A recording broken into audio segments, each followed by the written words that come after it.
Hot take I read on internet. GTA 4 is getting overrated with the time because of nostalgia. Let me grade this hot take, but first, let's understand that when GTA 4 dropped back in '08, and everyone was losing their minds over how different it was. Like, we got this dude Niko, who's just trying to make it in America, dealing with some heavy stuff. No cap, it was pretty deep for a GTA game. The physics were crazy too. Cars actually felt like real cars, and not toys, you know what I'm saying? But here's where things get interesting. These days, whenever someone brings up GTA 4, people act like it's the second coming or something. I get it. The game goes hard, but let's keep it a buck. The driving could be straight up annoying sometimes.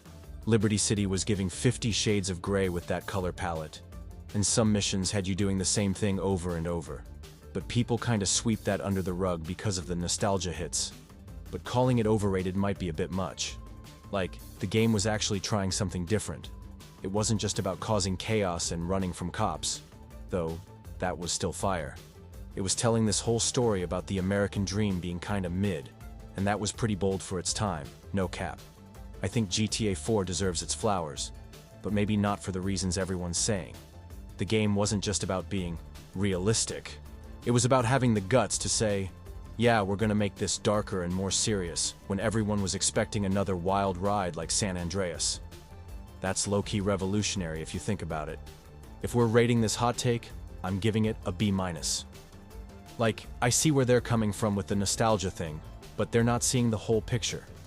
Sometimes games just hit different when you come back to them years later and actually understand what they were trying to do.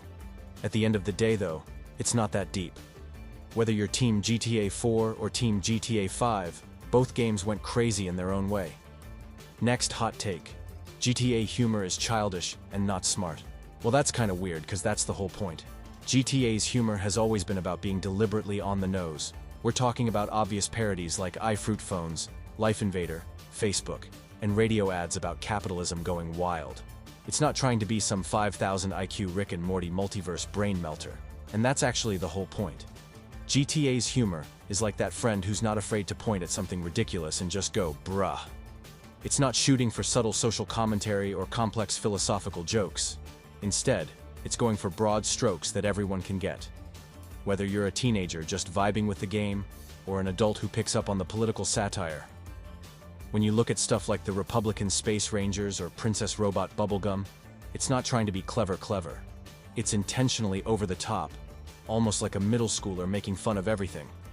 But that's exactly what makes it work. It's accessible. You don't need a degree in political science to understand why Bleeder Twitter posts in GTA are funny. Now, for grading this hot take, I'd give it a C+. Why? Because it's missing the point that GTA's childish humor is actually a strategic choice. The series has always been about being a mirror to society, but like one of those funhouse mirrors that makes everything look ridiculous. It's not trying to be sophisticated. It's trying to be a game that lets everyone in on the joke. It's kind of like how SpongeBob works on multiple levels. Kids laugh at the silly stuff. Adults get the deeper jokes, but nobody needs to overthink it. GTA does the same thing. Sure, you've got your dick jokes and crude humor, but underneath that, you've also got some pretty sharp commentary on American culture, consumerism, and social media. The real genius of GTA's humor isn't in being super advanced. It's in being just smart enough to make its point while staying dumb enough to keep it fun. It's like that class clown who's actually pretty clever but chooses to keep things simple and entertaining. So yeah, while this hot take isn't completely off base, it's kind of missing the forest for the trees. GTA's humor being not that advanced isn't a bug. It's a feature. They're not trying to be the next great American satire. They're trying to make you laugh while occasionally making you think, wait, that's actually kind of true though. Next hot take. GTA original Trilogy games were kinda basic. Alright, let me just say, this might be one of the wildest hot takes I've heard in the gaming space. Saying the original GTA Trilogy was basic for its time is like saying Michael Jordan was just another basketball player in the 90s. Like, these games literally wrote the blueprint that everyone else followed for years. Let's start with GTA 3. This game dropped in 2001 and literally changed the game, pun intended. Before this, 3D open-world games were basically just a dream. This game said bet, and gave us a living, breathing city where you could do whatever you wanted. Police chases that actually felt dynamic? Check. Random NPCs living their lives? Check. A city that actually felt alive? Big check. Vice City came through and said, "Hold my beer." It took everything the three did and added this whole vibe and aesthetic that games still try to copy today. The 80s Miami setting, the killer soundtrack, the way the story and city vibed together. It wasn't just a game, it was a whole mood. And let's talk about that radio station system. That wasn't basic, that was revolutionary. Then San Andreas rolled up and just went crazy. 3 whole cities, RPG elements, being able to get buff or fat based on what you did, customizing cars, gang territories, swimming. Bruh. The game was doing things in 2004 that some open-world games still can't get right in 2025. This hot take gets an F, and I'm being generous. These games weren't just not basic, they were literally decades ahead of their time. The stuff they pioneered is still being used in games today. Like, you know how every open-world game now has radio stations, wanted levels, side activities, and living cities? Yeah, you can thank GTA for that. The craziest part? These games did all this on hardware that had less power than your average smartwatch today. The PS2 was not playing around, but it also wasn't exactly a supercomputer. The fact that they squeezed all this innovation into those limitations? That's not basic. That's legendary. Sure, if you play them today they might feel dated.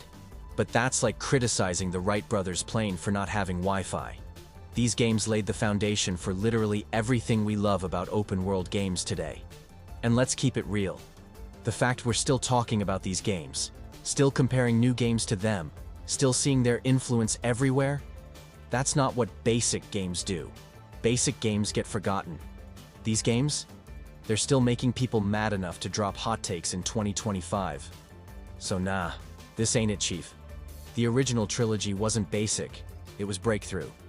Was Nico Bellic not that smart? First off, we need to understand what people mean when they say Niko isn't that smart. My guy literally survived a war, made it to America from Eastern Europe, learned English well enough to navigate Liberty City, and managed to climb from being a nobody to becoming one of the most capable operators in the city. That doesn't exactly scream not smart, but here's where this take gets interesting. Niko does make some questionable decisions throughout GTA 4. He keeps trusting people who obviously want to use him. He gets caught up in revenge plots that put him and Roman in danger. He often jumps into situations without thinking them through. So on the surface, yeah, some of his choices look pretty smooth-brained. But that's where we need to separate different types of intelligence. Niko isn't book-smart in a traditional sense, and he's definitely not street-smart in an American context at first. But he's got something different. He's adaptable and tactically intelligent. The man can read situations, plan complex operations, and survive in a completely foreign environment. Think about it. Niko's not smart moments often come from his emotional decisions, not his intellectual capacity.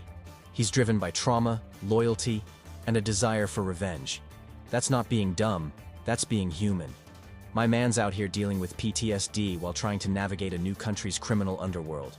I'm giving it a D+. It's missing the whole point of Niko's character. He's not supposed to be some 200 IQ mastermind. He's a survivor who's smart in ways that matter for his situation. Just because he's not out here playing 4D chess doesn't mean he's not intelligent. Also, some of Niko's best moments come from him being clever enough to play different factions against each other. He maneuvers between the Russian mob, the Irish, the Italians, and corrupt cops while somehow staying alive. That takes brains, even if it's not the kind you learn in school. The thing about Niko is that his intelligence isn't about being book smart or street smart. It's about being survival smart. He's got that kind of intelligence that comes from living through stuff that would break most people. He adapts, learns, and survives.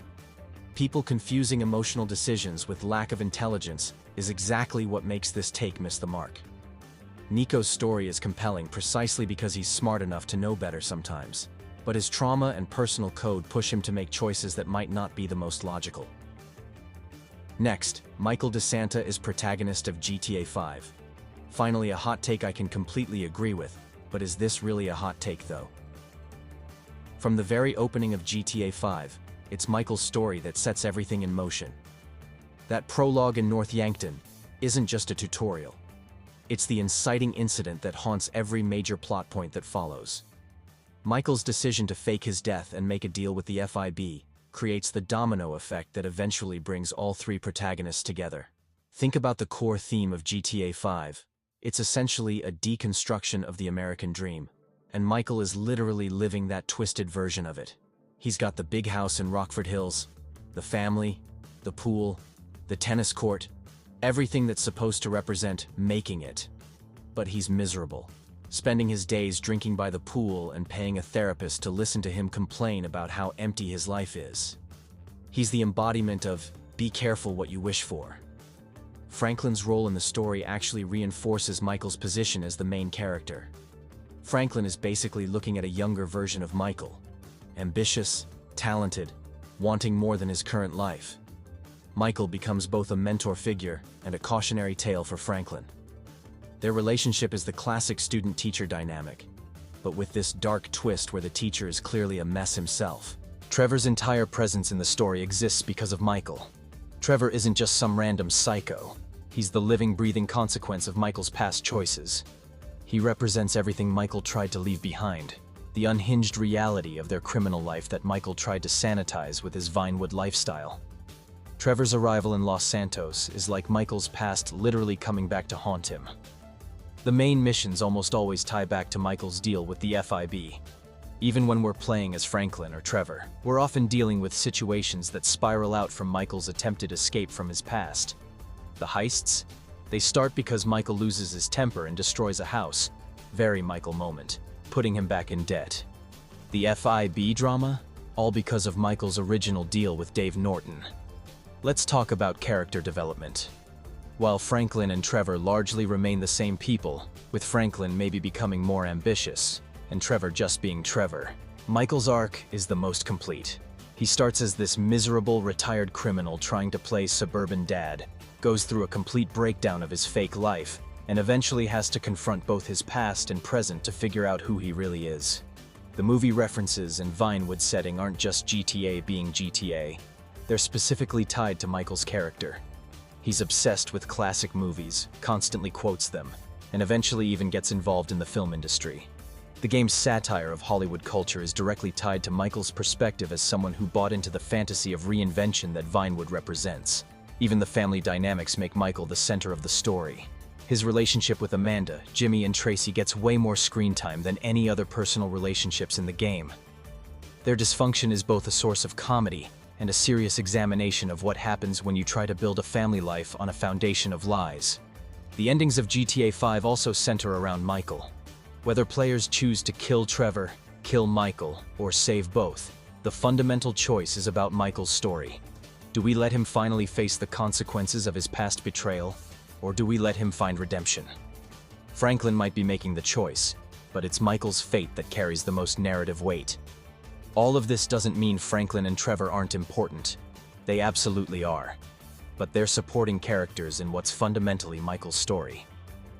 Franklin is the ambitious newcomer who might follow in Michael's footsteps, while Trevor is the ghost of Michael's past who refuses to stay buried. Their stories matter because of how they intersect with and illuminate Michael's journey. In the end, GTA 5 is about the American dream gone wrong, about the cost of reinvention, about the impossibility of outrunning your past.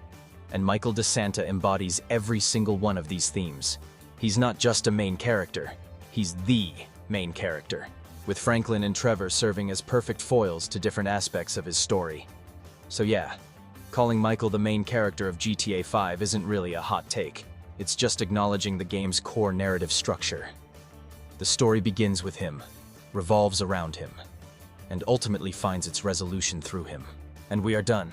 What do you think of these hot takes? Do you find yourself agreeing with any? Let me know in the comments, and I'll see you in the next video. Till then, take care and have a nice day.